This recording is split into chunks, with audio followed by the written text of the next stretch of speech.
Okay, so at least let us start the second part. So the limit points derived, so we did that, so we learned that sometimes the limit point belongs to the set, or sometimes, of course, it doesn't. Yes? And let us see what happens here. There is a theorem about limit points, is that if P is a limit point of a set, so let me explain it here on the board, okay? So theorem for, this is for 11. So if you have, if this X and D a metric space, and if you know that P and E is a subset of X, and you know that P belongs to E prime. When I say P belongs to E prime, I mean P is a limit point of E. Okay? The problem is that for every epsilon greater than 0, the neighborhood centered at the limit point for any positive epsilon, if you intersect it with the set itself, this set becomes infinite. It contains infinitely many points. Okay? For every epsilon is infinite. Is an infinite set. Yes?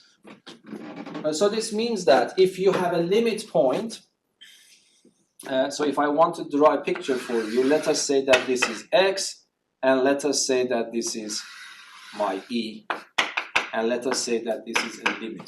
This is a limit point. It doesn't matter how small I make the radius of my neighborhood around P. By definition, I know there is at least one element there. But this is claiming much more. It says that this is infinitely many elements there, not just one. Do you understand what is it telling us? Okay, but let me just sketch the proof. So what we do, let us say that I found, let us say that this is one epsilon for which I found only 2 points. Let us say 3 points. Okay, so what we want to prove is that if P is a limit point, we know that every neighborhood contains at least 1 point by its definition. But we want to say no, it contains infinitely many points, not just one extra point. Okay, let us prove it by contradiction. Let us say that this is not the case and I get only 3 points there.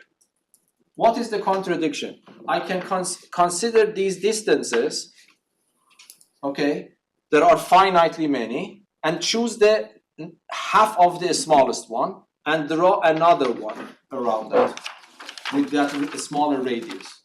Then it will not contain any point, and that's a contradiction because P is a limit point. Is that understandable? You see, the limit point, every neighborhood around the limit point should contain at least one element from my set. I am claiming no, it is much more. It contains infinitely many. If you don't agree with me, it means that you agree there are finitely many. Okay? I find the distances from these points to those finitely many, find the minimum distance, divided by 2, and then do a neighborhood around that with that new radius. This will not include any points of my set. But that's a contradiction because P is a limit point. It should contain at least one point. So do you understand that? So this is very important result you need to know. Okay? I have written it completely extensively in the notes, but I hope that this picture is clear for most of you. Okay, so let us see what we have here. Okay, that is a result I want to ask you. If E is finite, what can I say about the derived set? This set cannot have a limit point. the derived set is empty. Why? Because I just told you that if P is a limit point, any neighborhood should contain infinitely many points of my set. But on the other hand, I am telling you that my set is finite. So this means that there is no point that can play the role of a limit point. Because in that case, a neighborhood around that point should contain infinitely many points from my set, but my set is just finite. Is that understandable?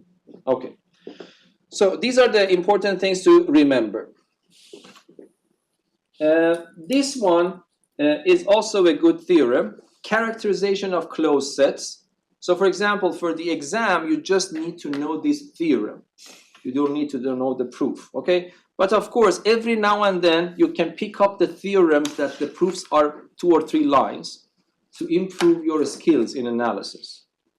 You don't have to master all the hard theorems. Okay, so this is the characterization of a closed set. So let me ask you one question. Let us review this. What was a closed set? So E is called closed if what happens? E is closed if, okay, say something. What was the lesson start with a closed set? What was a closed set? A set is called closed if E complement is open. So in order to answer a set is closed or not, I have to go outside my set and talk about another set and then come back here. Okay, but this theorem, which is theorem 4.13, tells me that E is closed if and only if the derived set is a subset of E. So I don't need to leave my set. I can find its derived set and compare it with my set. If E prime is a subset of E, then it is closed. If not, it is not closed. Okay? Okay, so just to get a flavor, let me at least prove one part of it. It is equivalent. Okay? So let us, for example, go in this direction. I know E is closed. E is closed. We prove that E prime is a subset of E. Okay? So how should I prove this? I would say let P belongs to E prime. We show that P is in E. Yes? Okay, so, but when you say that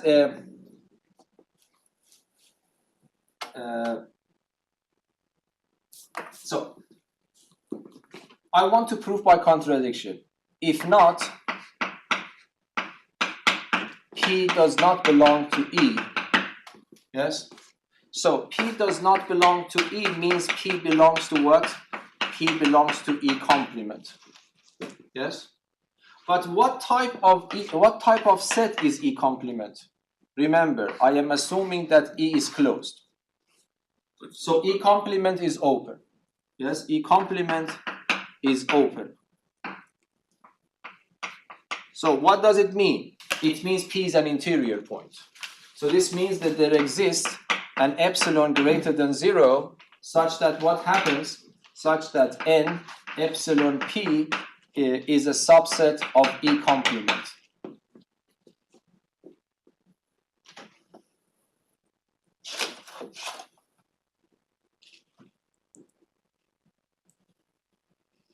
Do you agree? So this means what? Can you tell me? This means there exists an epsilon such that N P epsilon intersection E is what? Can you tell me? If a neighborhood is in E complement, this is E. E complement is outside, and I have a neighborhood which is completely in the outside, yes? So here is P, and here is N epsilon P. So now I know N epsilon P is here. Now I am asking you, what do you think about the intersection? It's the empty set. Is the empty set. Do you agree? But can you see why this is contradiction? Why? Because I was assuming that P is a limit point. It means for every neighborhood around P, it should cut my set at least in one extra point. But it is not cutting it because the result is empty. Is that understandable? Yes or no? Okay, so this means that from now on, I want you to remember this fact. That's a very important fact. So E is closed if and only if the derived set is a subset of itself. Okay, so finite sets are always closed. Why? It is here on the board. If E is finite, E prime is empty.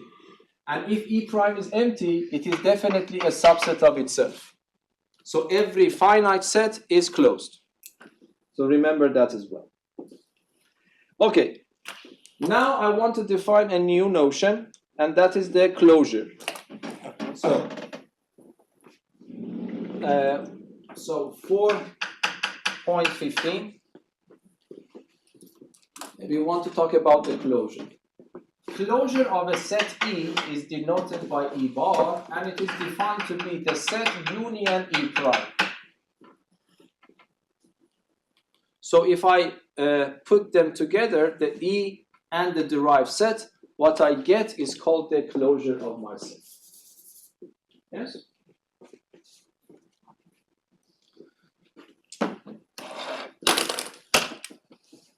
So this is a good intuitive, so because in this course it is good to have some intuition about that. So if you like pictures, think of E bar as E plus its boundary behavior. Even if a point is not originally in E, it might enter the closure if points of E can get arbitrarily close to it. And this is good to have a picture in mind. So for example, can you calculate these three? Let us do that. So example 417. So I am asking you to find this at an intuitive level. First, you have to respect the definition. This one means the set itself, union by what? This one I copy and paste. But this one, you tell me, we did it before more or less. Can you tell me what is the set consisting of all limit points? Yes? The square bracket. The square bracket. Yes? And then if I union them, what will be the answer? The square bracket. Yes? And now for the next one. Can you just answer this question? It's Q. Let us do that. No, I don't think it is Q. Think. Let us write the definition. The definition is what? Q union Q prime. Yes? So you need to know what Q prime is.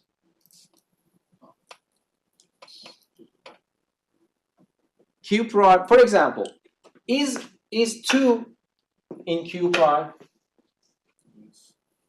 So 2 is a rational number. If I choose any interval around that, do you think it will have another rational number in it? Yes, yes? Yeah. Because rational numbers are everywhere, yes? So if this 2 is a rational, if I choose any interval around that, no matter how small is that, then I will have a rational number there as well. So if I choose this 1/2, I can repeat the same thing.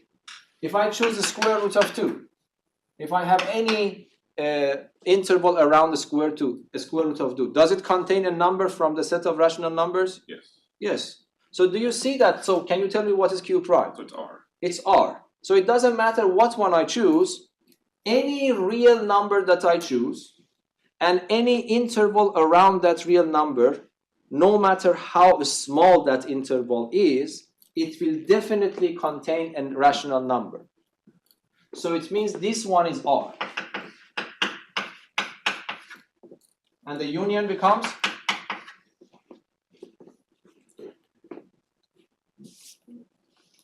This one, we did it before. So what is this one, do you remember? I want to calculate this closure of this set. I have to write the set itself.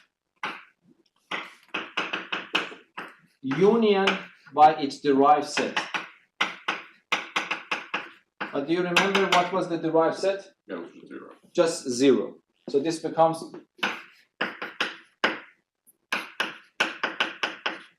union just 0, and I cannot simplify more than that. So that's the closure. Okay.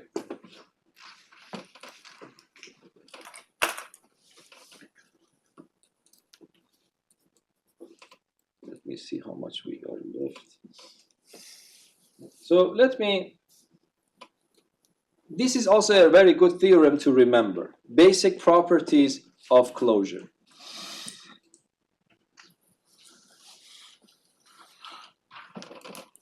This is something you could guess. You know, if I ask you, if I give you this set,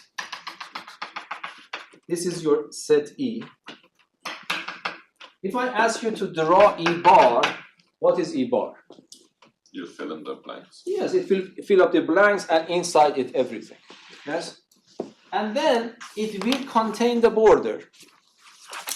And if I have a set with its boundary around it, what type of set it was? It was closed. So you see, it is not hard to imagine what is going on. This theorem is claiming that the closure of E is always closed. Yes? So the closure of E is closed.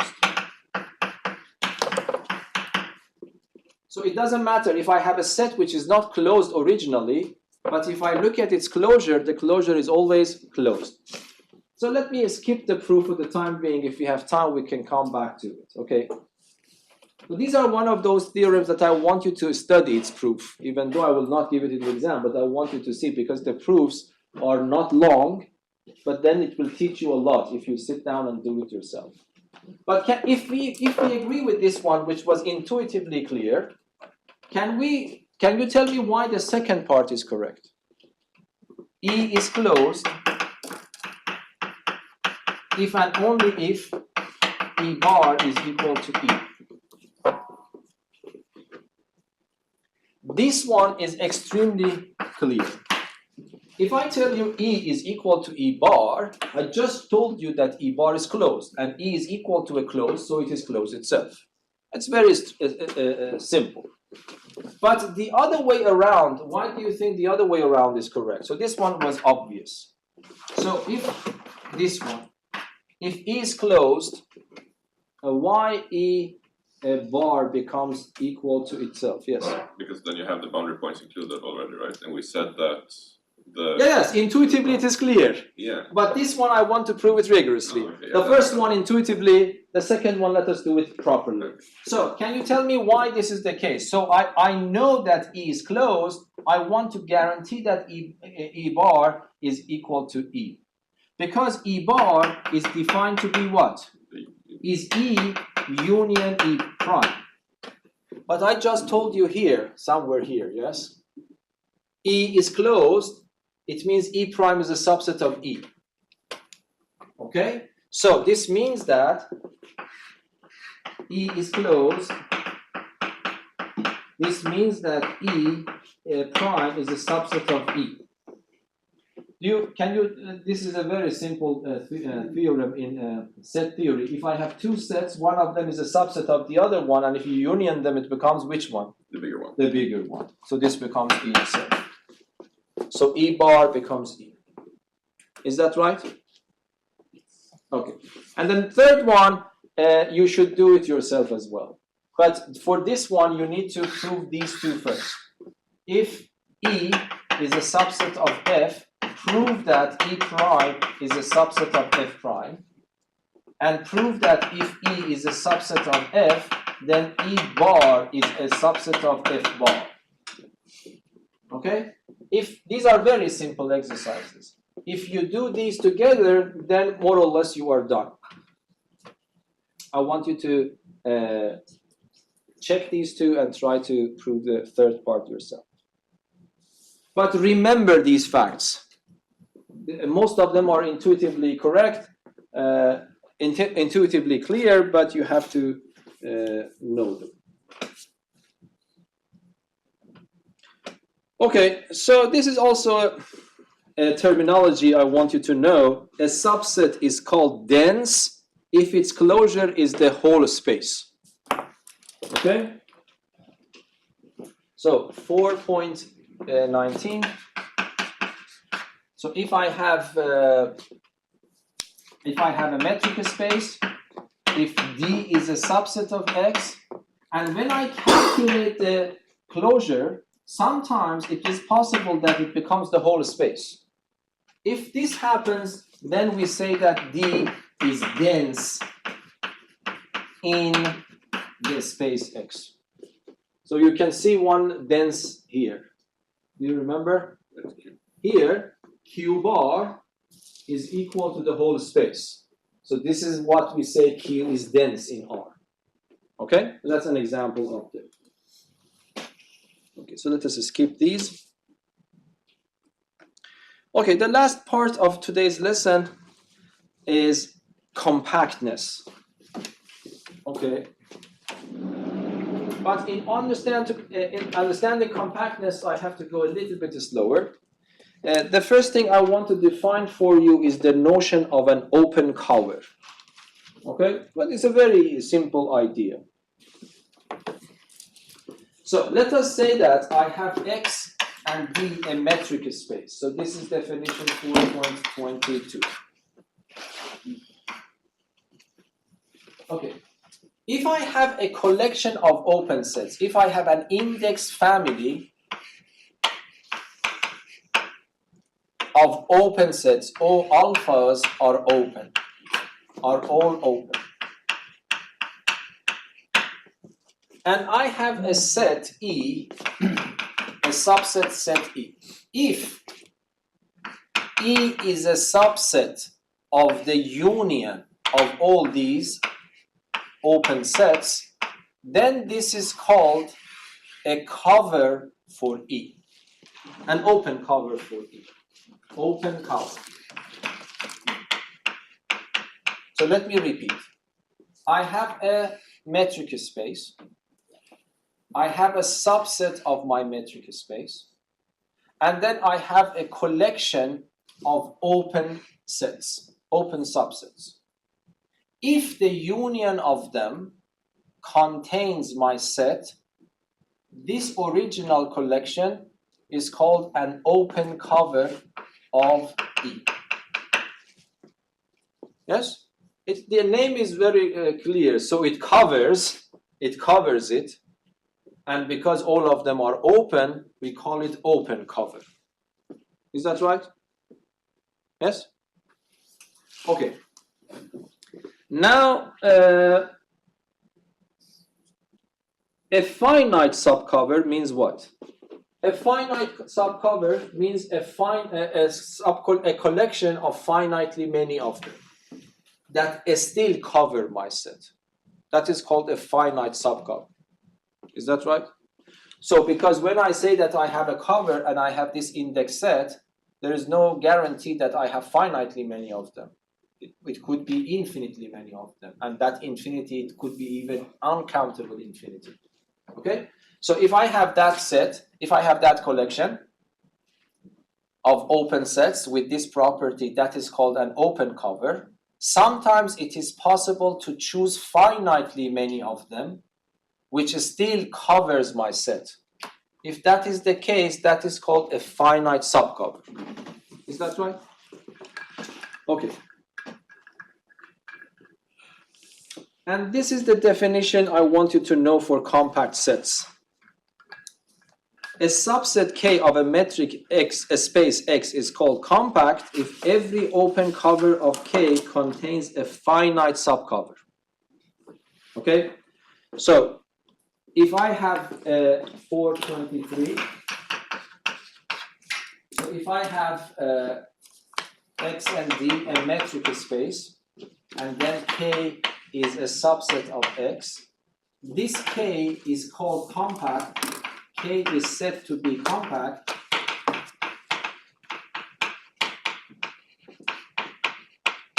if every open cover of K, if every open cover of K has a finite subcover.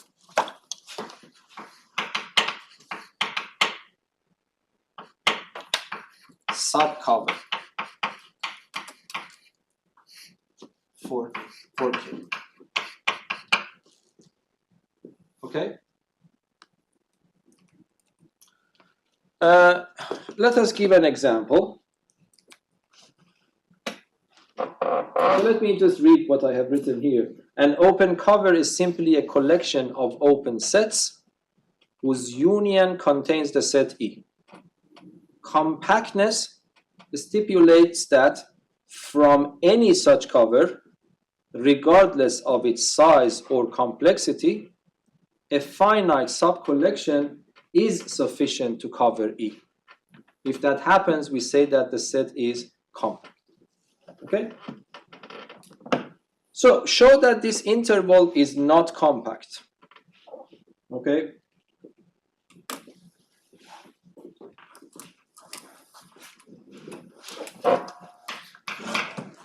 Okay, so let me wait for you a little bit because we have time a little bit. I want to show that this 0 and 1 in the Euclidean space, so this is my set, so let me call it E, and my original set is R, and I want to show that E is not compact. Okay? Okay, everything is on the board now. Can you tell me what should I show? Yeah, practice a little bit.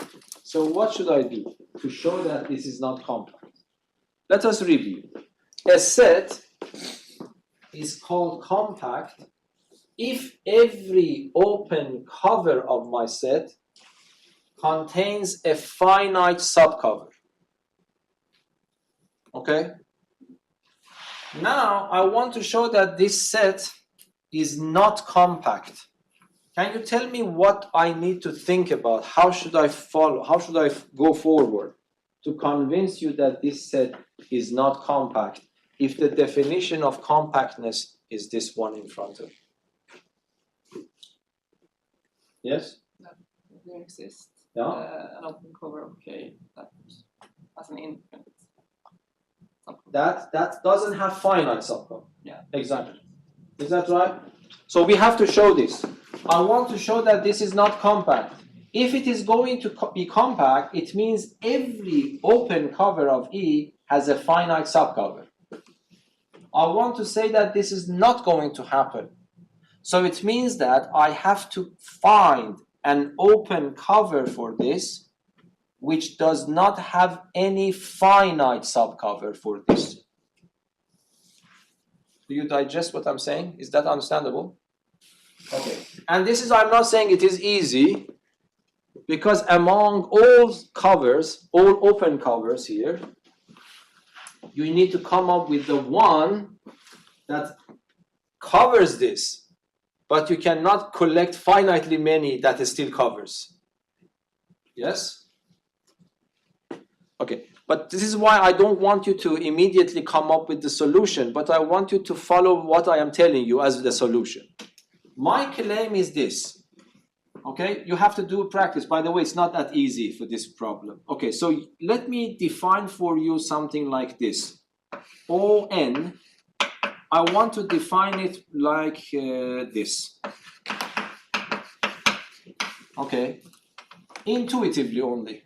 Okay, so do you believe that ON, N belongs to N, is an open cover for this set?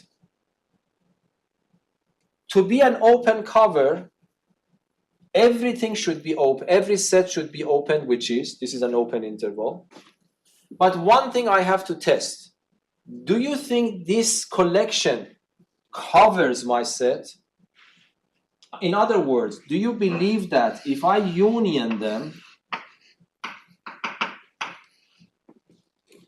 my set is covered by that? Because if this is not even a good start, because I have to start with an open cover and then claim that there is no finite subcover. Okay? So for the first part, I am asking you, do you believe, at least at intuitive level, that these are open cover for my set? All of them are open. The only thing you have to answer to be convinced about if this is true. If that is true, then it is an open cover. But intuitively, I think you agree with me this is true. Yes, why? Because let us analyze these sets. So here is 0, here is 1, but 1 minus 1 over n. And by the way, I have to be a little bit more careful. So n should be, because if I put 0, yeah, that's also empty, no problems. If n is 1, then it becomes 0 and 0, which is empty. Empty is open, so no worries about that. But if n is bigger than 1, then this is fixed, but this is 1 minus 1 over n. So 1 minus 1 over n will be somewhere here, a little bit smaller. When I start increasing n, what happens? This number becomes smaller, then it moves towards this one. Okay? It is not hard to sit down and do it rigorously, that if I union all of them, actually it becomes what? If I union all of them, It becomes the set itself. Do you agree? Intuitively, it is clear. And if it becomes the set itself, I have even better. Instead of subset, I have equality. So it is an open cover. Do you agree? Is that clear? So I was able to come up with an open cover. Actually, this is not easy. I have some experience, okay? So I know that to start with this one. But do you think there is a finite subcover for this? If I take 10 of them, 20 of them, 30 of them, do you think it will cover my set? No. No. Do you agree? Because if I have 10 of them, one of them is the closest one to one. Yes? And if you union them, that will dominate, and it will not cover my set. Is that clear? So it was not hard, but coming up with a solution, you need to have experience. So hopefully I could convince you that I have an open cover, but if I choose any number of them, it will not be a cover. Even if you choose 100 millions of them, then you will be very, very close to 1, but there are a lot of numbers left over, and you cannot cover them with finitely many. For covering them, you really have to have infinitely many of them.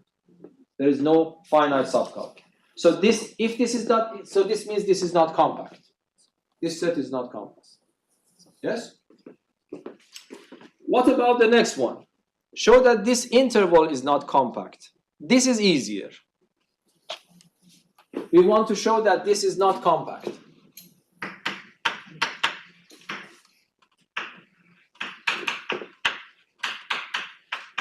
Okay, I think you can do that. 25. Why this is not compact? If you should think the same way. You need to come up with an open cover first. What is the easiest open cover that you can imagine? Exactly around these lines. It is simpler. Yes, please. 0 and no, 0, you mean like this? yes. No, because open cover, the set should be open. This set is not open, but you are very close. Okay? This is not open because it contains 0, and 0 is not an interior point. So that's not open. But you are very close. Can you fix it yourself? 1 over n. 1 over n might also work. I don't know. Like, But I don't make life hard for myself. Okay? I will start from -1 to n. Okay. Because here I was lucky, it was equal. I don't want it to be equal. I just want to cover my set. So if I call this one ON, first of all, do you agree that this is open? Yes, this is an open interval. I hope that you agree with me. So what are these sets? These sets, this is -1, this is 0, and somewhere here is n. So O1 is from -1 to 1, O2 is from -1 to 2, O3 is from -1 to 3, yes? So do you agree that if I union all of them, let me write it ON, n goes from 1 to infinity, do you believe that this covers my set? you agree with that? Yes. Okay, you have to sit down and prove it rigorously, but this is intuitively very clear. Yes? So, this means that this is an open cover.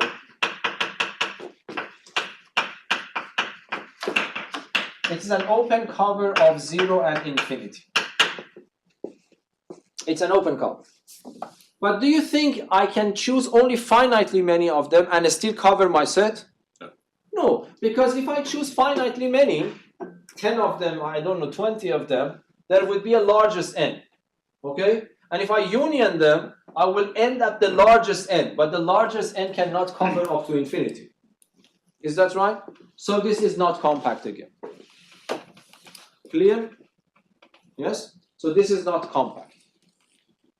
Another example, that's the last one for today, show that every finite subset of a metric space is compact. So for example, this is one of those things that is good to remember. So can you tell me why a finite set is compact? So I have a finite set, for example, A1 up to AN. Okay, so I am working in a metric space X, and I am choosing a subset of X with n elements. My claim is that this is compact. How should I prove it? This time, I have to prove it. It means that I have to show you that every open cover of this has a finite subcover. Okay, so let me write this properly. Okay, proof. Let O alpha in be an open cover of K. We prove that. Can you complete the sentence?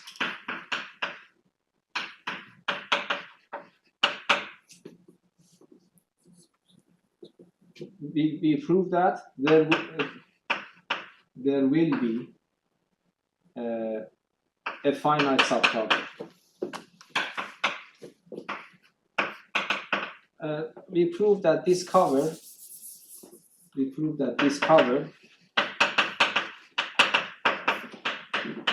Contains a finite subcover.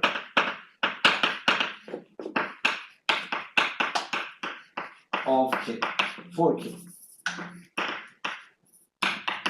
Yes? Okay. So what do I know? I know that K is a subset of the union of O alpha, alpha in O. Do you agree? Because this is an open cover. So it means K is definitely a subset of the union. Okay. Now, let us choose one of them. So let I belongs to 1 up to n. Okay. AI belongs to K. Yes? So this means what? This means that AI belongs to this union.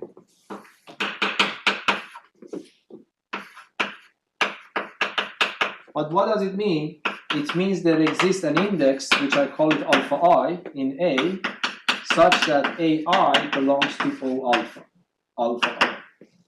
Yes? Okay, so let me write the rest here. We can put it.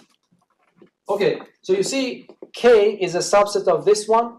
I choose one I from 1 to n and concentrate on AI from my set.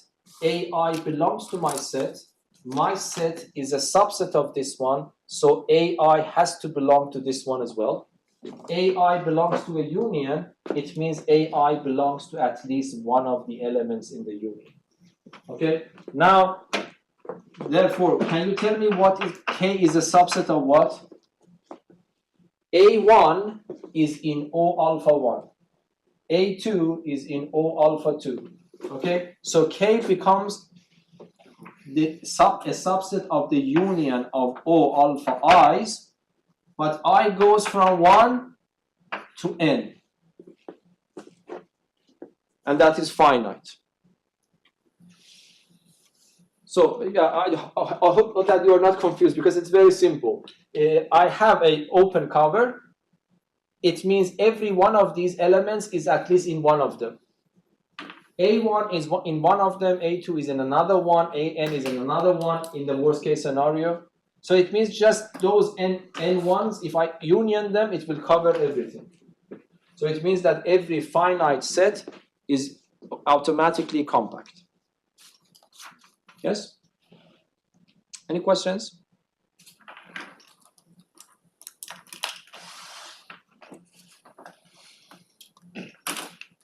Okay. So we can stop here now. Yes?